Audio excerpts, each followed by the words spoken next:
What's up, everybody? Hello. Oh my gosh, we are back. We are back. I gotta say, we will get into introductions in a minute, but I really love the fact that I was in my email the other day and I get this notification from where Brewskis and Housekeys is posted, and it says, you have 76 new downloads this week. And I went, since when?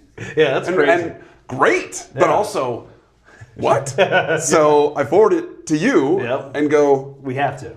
We're missing out, dude. Yeah. We're missing this. Yeah, what are we doing here? Because I love this. Well, we've been slacking. We've been working, but slacking on the podcast, that's for sure. It's the juggling game that we did not know we would have to do. No, 100%.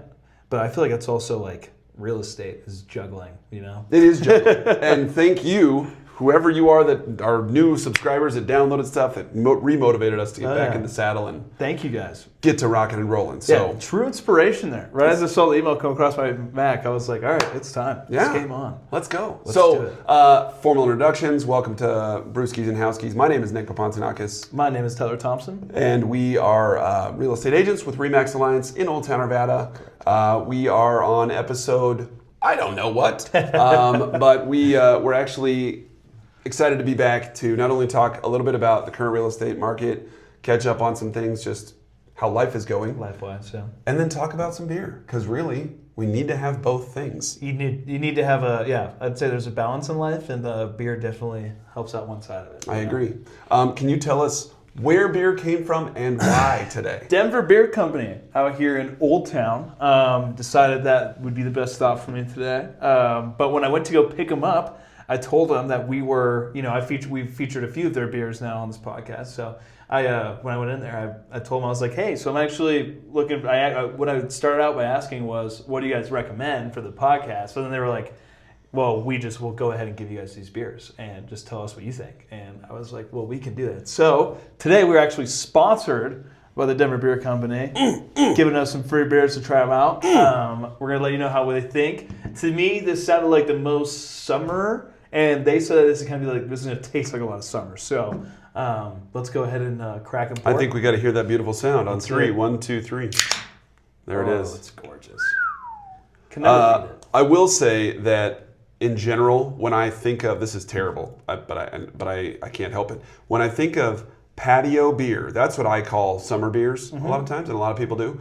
And the thing that always pops into my mind is Denver Beer Company in Olde Town Arvada has a chalkboard sign they put out during the summer that says patio beer season is here. And so every time I think of a summer beer, I think of patio beers, and patio beers make me think of them. So it just works out so beautifully. This is where our beers came from. Truly. So thank you. Salud, my friend. Salud. What do you got in front of you there? Oh, and it tastes like it too. We call it the Peach Daddy, is what it's called today. As you can see, it's quite the cans today too, which I also really like. But yeah, they're popping. It's very peachy, very hoppy, I would say, and it's very good, very refreshing. Now this one has been featured before. We had I think we did a whole episode where we just talked about peach beers because it was like harvest season back in the fall. Don't remember that. But it's probably because we had so many peach beers. That's probably why. But I think that it's fun to have this one again because now in a different setting where we're having like this warm weather, it's obviously been a little bit unseasonably warm in Colorado. No kidding. And we will talk further upon that. Yes, we will. But I think these kinds of beers are perfect for that. I agree with you. What about yours though? So this is one I've never had before. It's called the Backyard Buzz Honey Wheat Ale. I have been an outspoken anti-wheat beer person in my life, and that is strictly because I couldn't tell you why. I just don't like the taste of them. As I've gotten older, and as my palate has become more refined, it's obviously that, but it's become more refined, I actually have started to enjoy them more. And this one, even though it says honey wheat, doesn't have like a sweetness to it. Yeah. It's just very, very, very smooth. Oh. And I, no joke, want to be sitting in like a nice chair with my feet up, staring at my dead grass in my backyard. Yeah. Just relaxing. Amen to that. That sounds marvelous right now. Dead grass for sure. I mean, even like on the golf courses. Yeah. It's terrible. I'm a big golfer for all you golfers out there, and it's just, I'm sorry, it's atrocious out there. Yeah, it's been rough. The obviously the weather has been insanely weird and unusual for us. So let's go ahead and jump into that. Actually, question for you: water restrictions for watering our properties this year. What are your thoughts? 2 times a week. I think really and truly, I've tried as much as we can to be ahead of it with communicating it to people. Obviously, they probably know too. Right. But any clients, even past clients, whoever it is, just trying to say, hey, keep this on your radar. Right. Take care of your place. I see a lot of folks in my neighborhood and friends that have bought and sold or bought recently in the last couple of years, just flat out xeriscaping. They're pulling grass. Yeah. They're pulling grass all the way. They're going into either native grasses or like native plants that don't need a lot of water, that are low water, or turf. I've seen turf go into people's yards. What do you like the turf yard? My sister has a turf backyard. Okay. Tina, I know you sometimes listen to this, and they made that decision because they've got now 2 littles and they have the pup, and they were tired of watering, but cleaning up dog poop out of the grass and all this stuff. And they opted to do this because they have a pretty good sized backyard, and this middle section is now turf. And mine is getting a little bit hot in the summertime with the sun just beating on it. It's actually really nice, easy. Yeah. Plus, I mean, I bet I want to do the same thing with my backyard. Only thing is, it's like, I guess like with the turf and with the dog, is that easy just to pick up? It's easier because the poop scoops, and then they just spray it when she pees out there. They just spray it off with the hose real quick. Oh, but you have to watch every time though. Not necessarily. I mean, like when they're out there watering or whatever in the mornings, I think they just do the thing. Yeah. But okay, because she's a big gardener, she's got like her vegetable gardens all around it. Like all around the turf area are these garden boxes where she grows. See, now that's a good balance though, where you can still do your gardening. Yeah. Mulch and then like garden boxes. Yeah. So not a ton of water, and that especially this year. It's a good looking backyard. It's a smart idea. It is a good looking backyard. Yeah. They've done a lot of work. So good job. Good job, Tina. Good job, Reed. guys. I know you helped too. So. Yeah, but I'm scared for the golf courses though, if anything, because they're going to be. You're not going to be able to ride cart paths on the fairways this year because it's just going to be dead grass. Yeah. Except for Indian Tree, they have those ponds, and I think if you have a pond/lake, then you're good because you can just take from that. So, I think that's true, actually. Yeah. It is. No, I was talking to the guy from Applewood about it the other day. So, but yeah, no, the water restrictions though are going to be. It's challenging, and coming back to like the real estate side of things, I think one thing that's we suggested to a lot of our clients in the fall, which I would always suggest, is even if you're not thinking about selling tomorrow or even in the next 6 months, if you think you're going to sell in the next year, in the fall when it's maybe August, September, depending on the year, obviously, we went out to our clients and said, hey, if you think you're going to sell in the next 12 months, let's get some exterior shots of your home now. Before the snow comes in, before all that. And so we had probably, I think, 8 or 9 clients that took us up on that. We had like 10 photos taken just around the outside of their homes. Nice. So you could get the green grass, the beautiful gardens, the sunlight, the clear skies, all that stuff. And then even if we listed in February, you're able to still have those nice exterior shots to feature the home in its height. That's true. I do have one question about that though. Like, what if I'm a buyer and I see the photos of everything on the exterior like looking amazing, and that's what kind of sold me. But then when I get there, it's like all dead grass. Like, I guess there's one con to that. My fear is that a buyer would expect it to be bright green in February. Okay, that's true too. I guess if you're buying, like, if you're living out here, then yes, correct. If you really wanted to do the CYA thing, I suppose you could do in the photos, because we can put captions under the photos in the MLS and state photos taken in fall, whatever, of the exterior to feature the garden, to feature the landscape or whatever. So, so are you doing that for all your listings then? Well, we only did it for the people that took us up on it, right. But I'm we're gonna push it even harder next year, because the ones that did it and then listed. Yeah, why not? I mean, it was so nice to be able to have and that. And did you have like a photographer that just goes around and does it like at a cheaper price? We'll reach out to one of our professional companies, that does it, and they just, instead of doing like a full photo package, like typically when you're listing your home, we can do up to like 50 or 60 photos of the inside of your house. Right. This would just be like a 10 photo deal, and it's a lot cheaper. And then we just let them know like that'll be included in the marketing package when the time comes to list your home. So wow, okay, I like that a lot. That's not a bad idea. It's at least it's a way to feature, but this year it's going to be different again. In August, the grass may not be green in front of people's home. It's true. So who knows? We could be the next Arizona. We it's could. just gonna be pools and turf yards and yucca plants everywhere. Yeah, exactly. I will say, speaking of all this, my wife Jeannie has been very keen on this whole year, even before the water restrictions were put in place. So we have an entire landscape plan for our backyard. It will not be done this year because it's a bad idea to try and pull it all out this year and then try and redo it. But we're letting the grass die in the backyard so that we can do the xeriscape thing in the backyard, where it's just going to be native plants and grasses that take almost no water. And Jane's getting older. We don't need the play set anymore. Right. So it's just going to we're going to redo the whole play thing. Set. The play set's always the one that stays the longest, I'd say. That could be. Oh yeah, we've been here for 40+ years, and my There's kids still a are play on set. Yeah, exactly. Yeah. Because it's just you had to have a play set as a kid. But yeah, I think I'm gonna xeriscape my backyard. And I've had that plan for a while after I redo my back retaining wall. Mm-hmm. Just because it's a rental property, and I'm living there currently, so it's just once I get rid of it, then I wouldn't have to worry about renters not taking care of the yard, which is nice. Well, and then it makes it a lower cost item for you because that water bill. Yeah, see it. But my backyard's been dead because I had to kill it all last year because I bought 3 years ago now, and the owner before me did not take care of the property. Yeah. I had a bunch of random trees and stuff growing all of a sudden last summer, and I was like, what is going on here? Yeah, that was hard reset. Oh my god. It needs a hard reset back there. Oh yeah, big time. Now you didn't just plan this out; you had help planning this out. Weren't you just telling me about that?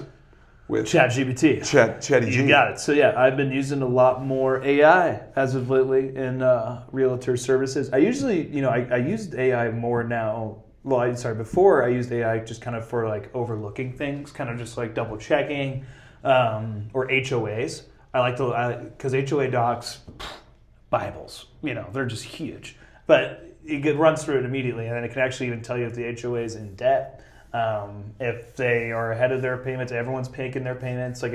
It's kind of crazy about how much detail it can go into. So that's when I first started using it. Can we spend a second there? Because I would imagine that a lot of people are likely either going to buy or currently live in an HOA, and what it looks like to review those documents and why that's important. So why would that be important to do that? Because it could affect the seller. Let's say I purchase a property that's already with an HOA of $2 million in debt and no one's making their payments. Well, by the time I go to sell, the odds are no one's made any adjustments, and I'm probably going to be trying to sell a house that has negative HOA, which then everyone kind of has then a toll on of, right? So I had a buyer who we were looking. They were one of my higher buyers. They were looking at 1.2.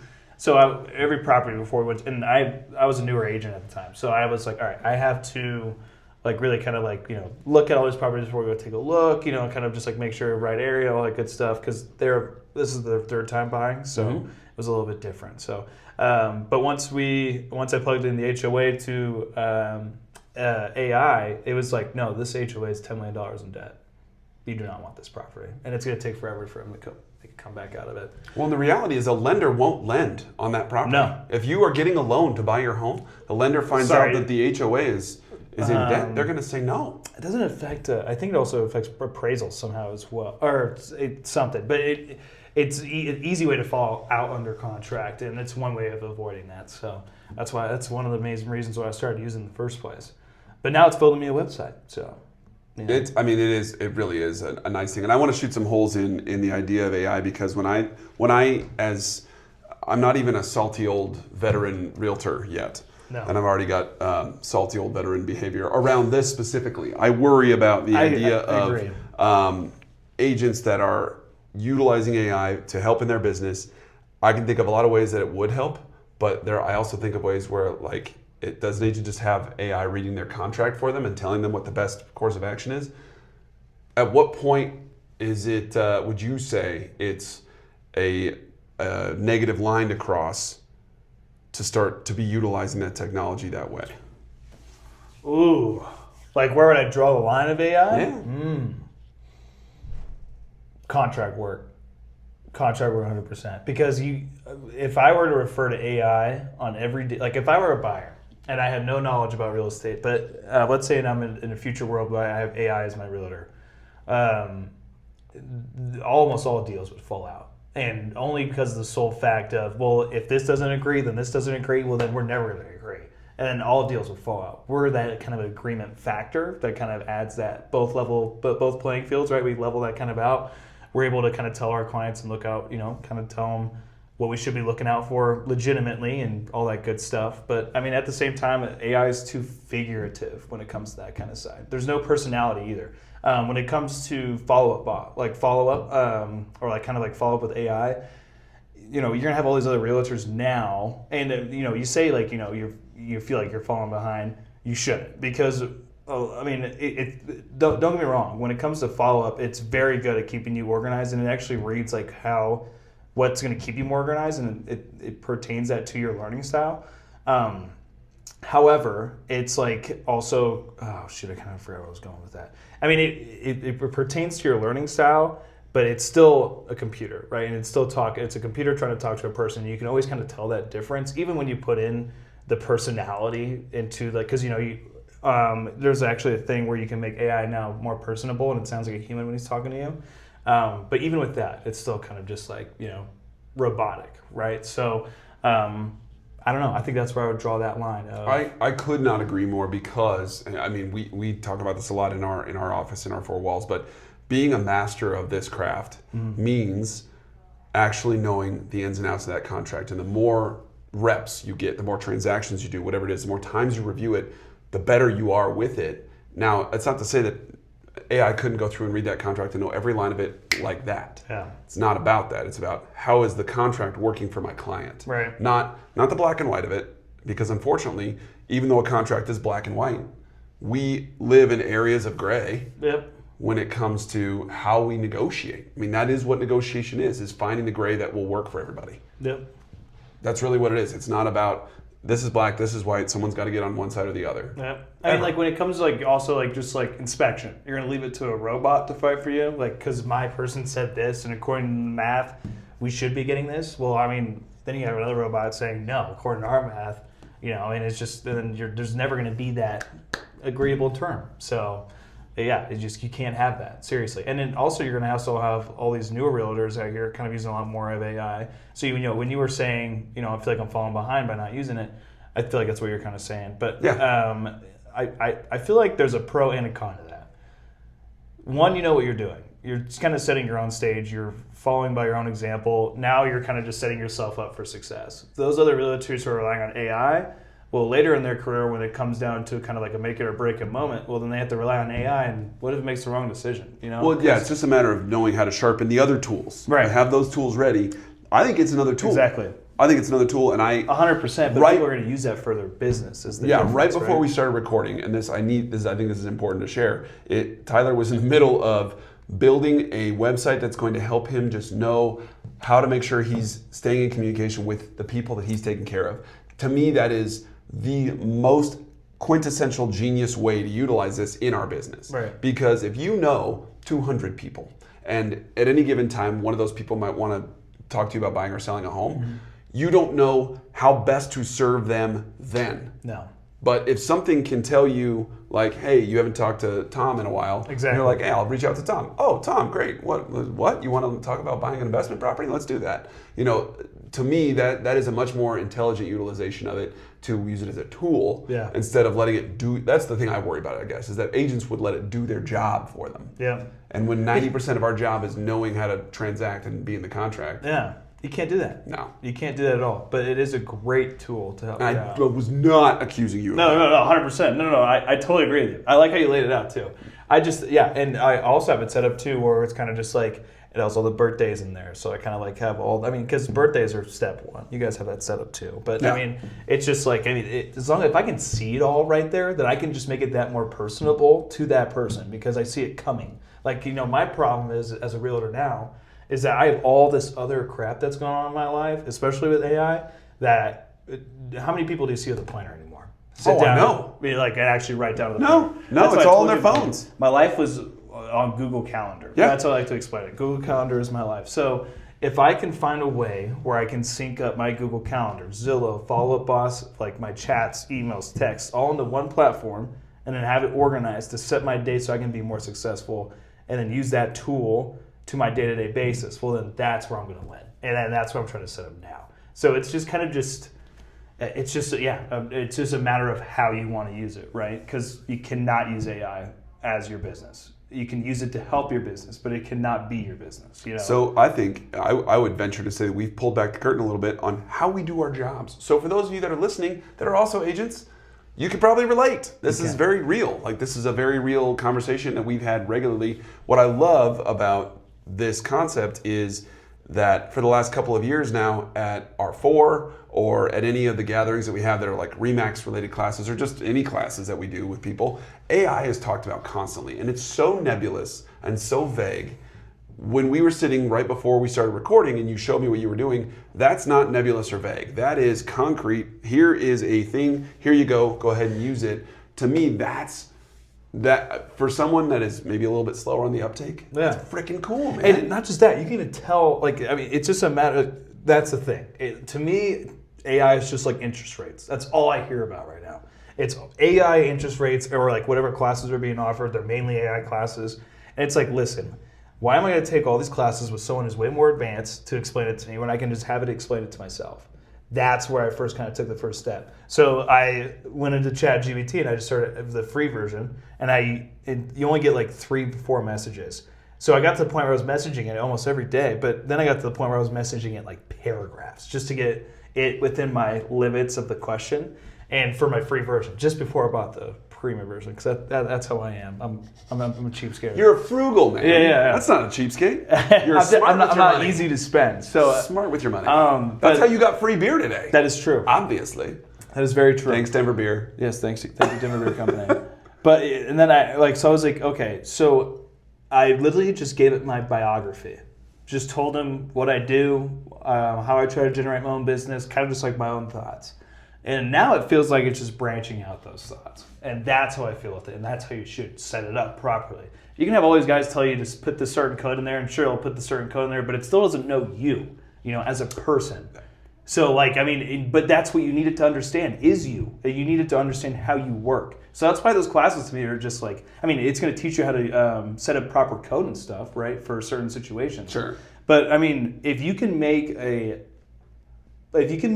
just by a couple questions, if you can make a platform just by kind of showing who you are, what you do, then it can go ahead and take your business further as well, if you are, using the right steps. Just because, and I really do this because I'm just a curious, newer realtor looking for more business. So I feel like there's more I can be doing out there. Well, and more information. Yeah, exactly. The more educated we are, you are, the consumer is, the better they're going to be at the process of buying or selling their home. 100%. So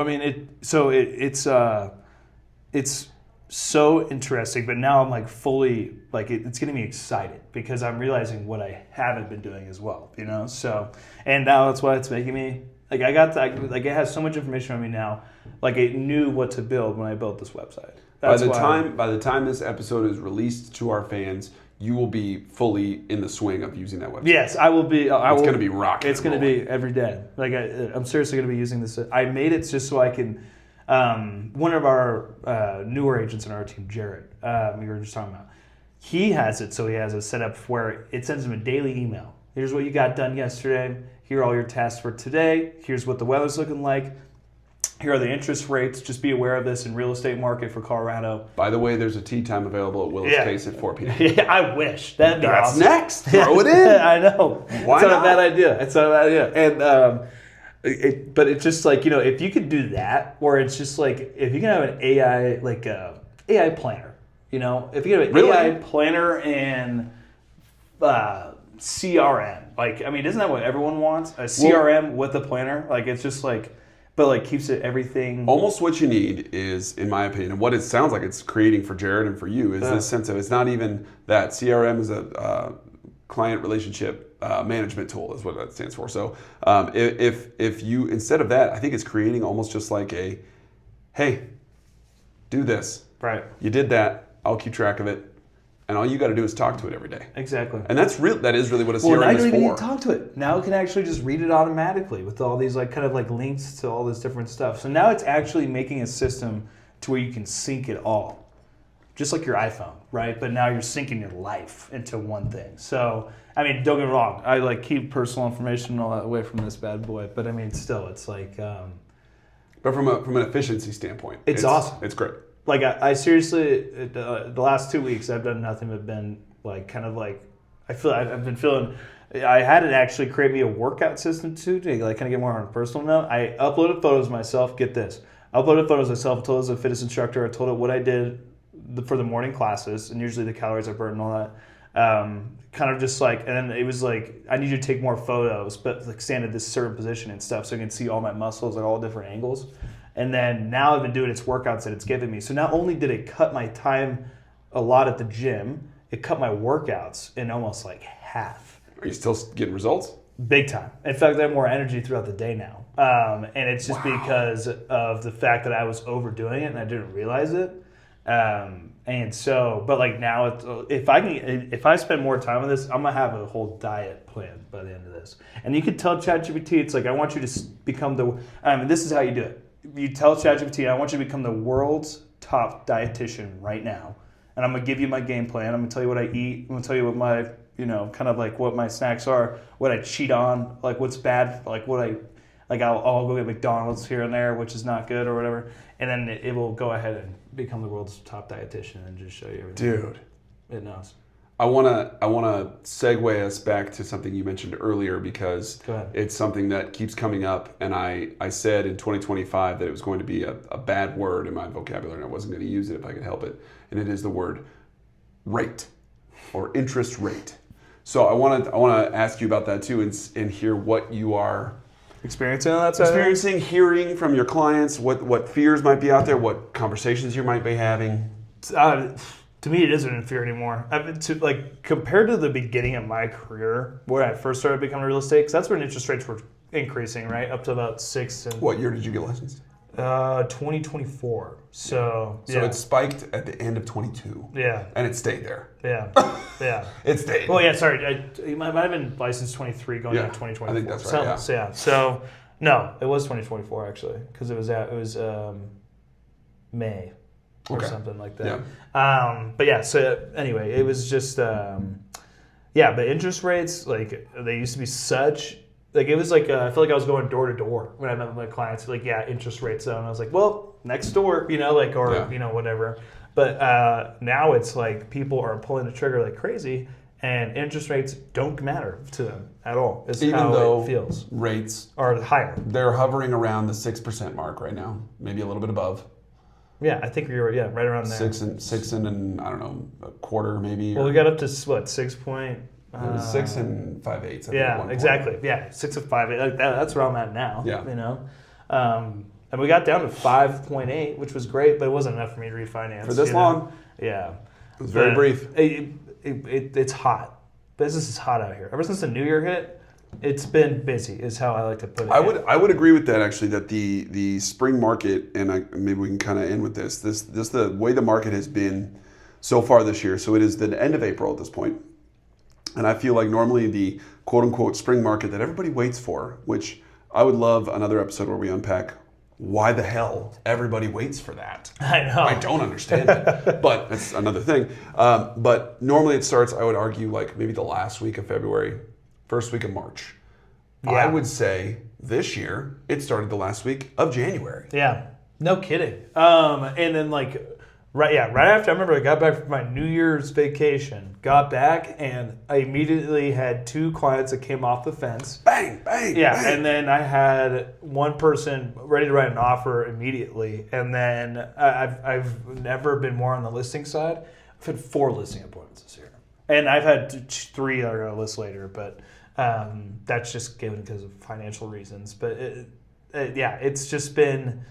nothing but like chaos, but it's good because when I go into that listing presentation, I can say we're not sitting, we're selling, depending on what that price point is. But if you're anything from, I looked on so one of my clients that might be listing, possibly, if you're listening, you know who I'm talking about. She's a very dear friend of mine.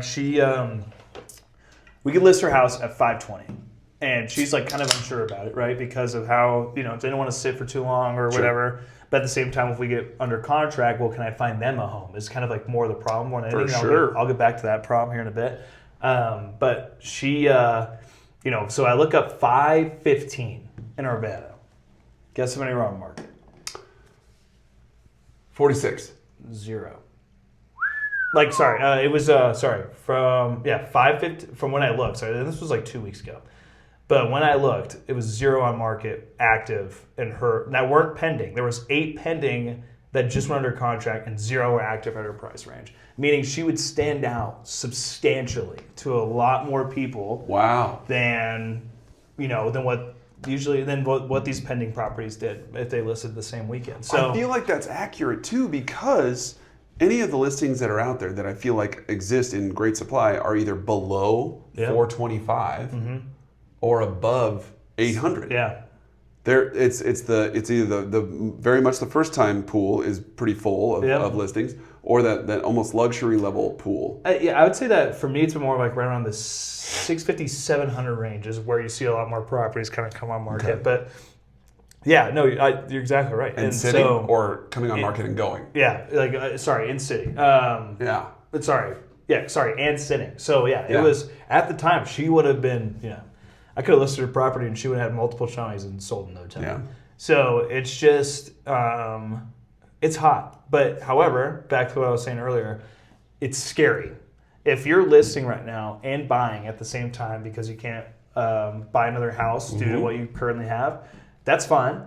However, it is a little bit of a gamble. It's starting to get competitive, right? We're starting to get those offers. If it's from what I've witnessed, if it's a well taken care of, single family home, less stairs, and if it's a little bit more up to date, more move-in ready, sold first weekend, no problem. So so once you do that, well then now I'm competing with other offers, and am I going to be able to move to that next house? Is the question, and that's my biggest. Let's call that. I'm going to call that reverse contingency. So yes, when you're someone who is, most of you probably know this, but when you own your home, you have it on the market, you're ready to list it, it hasn't sold yet, and then you go out and try and buy. When you put in the contract to try and buy this place, you like this house over here, you're going to try and buy it. That's called putting in a contingent offer. I am buying this home contingent on the sale of my home. Right. Basically, what you're describing is the reverse of that. Yep. I could sell my home like this, but I'm having a hard time finding this. So that's exactly what's happening. Yeah. And so how I'm kind of setting the stage is actually, so we can get, and this is why I don't want to use ChatGPT as a realtor, because we can get unique with our offers, right? So I actually told her, I was like, what we could do is I could set up your offer to look like where, listen, you guys can keep your house listed. I'm going to write a contingent offer. If someone else, if you guys get a higher offer or like a better offer, feel free to take it. But if I sell my house, well, you guys accept my offer within this time frame, well, then we're under contract. And that's what made her, I was like, yeah, let's do that. So, because it's just a matter of, because now we're at the point where we can go ahead and shop around too. And also I will say, why can't the contingency? Post-closing occupancy agreements. I don't know why. Yes. Nope, you're good. So that is huge right now as well. Has to be. It's what solves that reverse contingency. Exactly. So yeah, I've been putting in usually like a month after, and if we find anything earlier, which we hopefully will, then you guys can have the keys if we move out earlier. So and that's also not. They don't seem to mind that. People per the contract, you can have up to 60 days post-closing without any issue. I think a month's reasonable, though. 60 days might be pushing. Because if I bought a brand new house, I don't want to wait another 2 months to get there. Right. Everyone's situation is unique. That's true. It could be that if that is the way you list the home, and you say, we're ready to sell, 520, here it is, boom, boom, boom. But the seller needs 60 days rent back, is what we call it, or post-closing occupancy. The right buyer that wants that home, and they're going to put the contract on it because they don't care. Right. So it just depends. I agree with you that it does not necessarily, it shrinks that scope a little bit of who would be okay to buy that home. Right. But it doesn't take it away completely. Just barely. But even at open houses, I was telling people hey, my seller's looking for a post-closing occupancy. Just so you guys know, no problem at all. It was just kind of it just depends on who your buyer is. Most people are in that scenario. It's very tough to be the one that can go buy first. Right. Not a lot of people are in that boat. There are ways to do it. in that there's down payment assistance that you can use even if you're not a first-time home buyer. I learned about that yesterday. And maybe we can kind of finish with this Really? thought. Yes. And we could do a whole episode on that because I learned a ton yesterday at this class. It was awesome. Okay.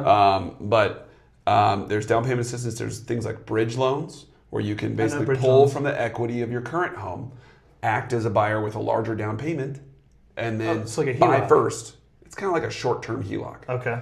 And there's a fee associated with it, but you do that so you can have the 20% or 10% down to buy this home, and then within a certain period of time, then you just have to make sure this home is sold by X date. Right. But you can buy first, move, list, sell. Maybe that is a way we should do an episode on, Yeah. like just different Next week, Yeah. coming to you. Yeah, from it's Christian true. Housing. We are doing an episode, but Yeah. seriously, like the HELOC loan, like I was able to kind of sell it to one of my sellers, so they ended up selling, which is totally fine. They ended up buying another property through the HELOC loan, which worked great for them because now they're actually able to live the dream of having a rental property as well. So sometimes that does just work in your favor. This is what happens when you get us in a room with no agenda and a busy spring market. We Very go several directions, but I mean, I feel like there were a lot of nuggets in there. Hopefully, you guys got some nuggets. I mean, I wish there got some was nuggets. one direction in real estate, but anyone could do our jobs. You just so. got a glimpse into one day in the life of Nick and Tyler. That's really how that is. Correct. It's very Well, true. with that, I think we'll wrap up for today. But I loved it. I think we do this. I love the idea for next week. We can do that happily about all the ways to kind of navigate this market from a buy-sell perspective. I think that's smart. In the meantime, Denver Beer Company crushed it. Thank you. Oh, so good. Thank you. This peach cobbler ale is just special. The best. I'm just savoring every little sip here. Yeah, I'm taking all four with me. So. Yeah, please do. I'm sorry I drank one, but I had to. It's part of my job as a podcaster. Sorry, I'll be taking that is the rule. I'll be taking this one as well. That's fine. I think that's allowed. And thank you, Tyler. Thank you, as Nick. always. Appreciate it, man. Love doing this. And thank you guys for listening, for watching. Thank you to the new subscribers. And if you know other people that should subscribe, tell them. Let's boost those numbers some more. Come on now. We'll keep bringing you more episodes, but in the meantime, thank you for joining us. If you haven't subscribed on Apple Podcasts, Spotify, YouTube, please do so. And we'll be back to you guys soon. Amen. See you then. Cheers. Bye, guys.